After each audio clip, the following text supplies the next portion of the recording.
So today I want to take you on a walk through an area that we had commercially thinned. Commercially thinned means that the product taken out was saleable, there was value in it, although probably most of it not much. So you get a close-up look and a feel, hopefully, for what your woodlot could look like if you decided to do a similar operation. And also what I'll do is we'll do up a little chart that will show you the size of the stand, the volume of pulpwood, studwood, and saw material that was taken out, and how much material is left, just so that you'll have a clear understanding of, you know, what this typically involves. So join us for a little trip and journey through the woodlot stand. Warning though, it ain't pretty. Eye is in the beauty is in the eye of the beholder. Okay. Now I'm up on top of a mound here with that little wet area down in there. That's where you don't plant trees. Here is where you do, because you don't want their feet to be too wet.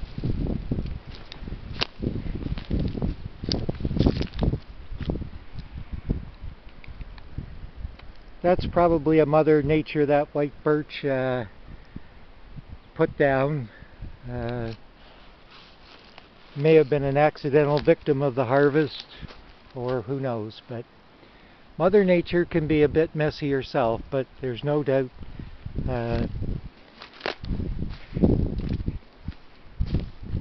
harvesting is not a beautification project for your woodlot, but it is very similar to a home renovation.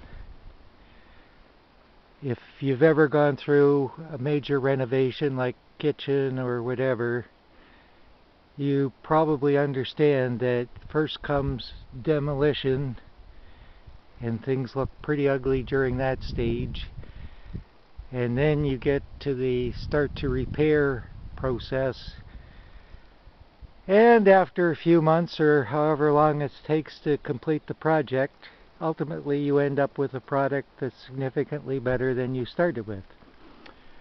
So harvesting in the woodlot is quite a lot like that. It ain't pretty at first, and in all reality it's probably, I don't know, like 20 years before a lot of this debris is totally assimilated. It's not going to disappear, and well, this has been 2016, so this is 4 years now, and there's still lots of stuff on the ground.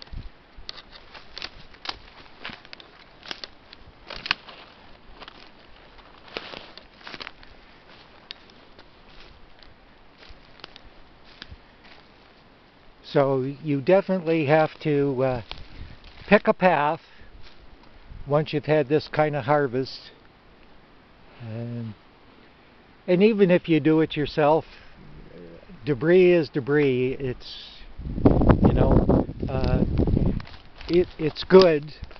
I mean, the worst thing to do, in my inexpert opinion, is come in with a chipper, chip all this stuff up, and then take it off the property. To come in and chip it is okay, but if you take it off the property, then you lose all the value of that decomposing wood, both in terms of habitat for critters and for rebuilding the soil. These low-lying wet areas are just deadly for wind throws. The soil gets so weak when it's wet that it doesn't take a terribly strong wind to knock them over.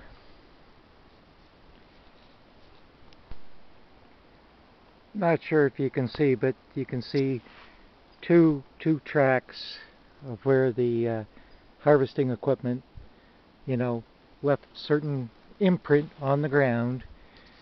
And you might ask yourself, why do this?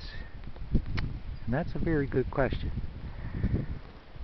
Doing nothing is easy, but somewhere in the world we have to have forests that are producing material for all the good stuff like that we need, like building homes, toilet paper. Good old COVID-19 made toilet paper very desirable. So the challenge, and that's I guess what I like, is to contribute to that supply of fiber that we need, while at the same time trying to do it in the most ecologically property friendly manner that can be done.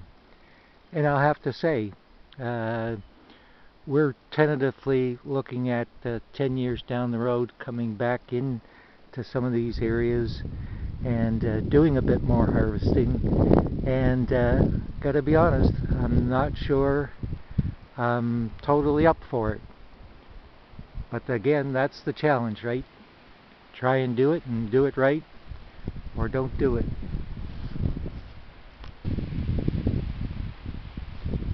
The further sad part about this tale is that those woodlot owners who try and treat their property in an ecological friendly way, you don't get as much for your wood as somebody who just goes ahead and clear cuts.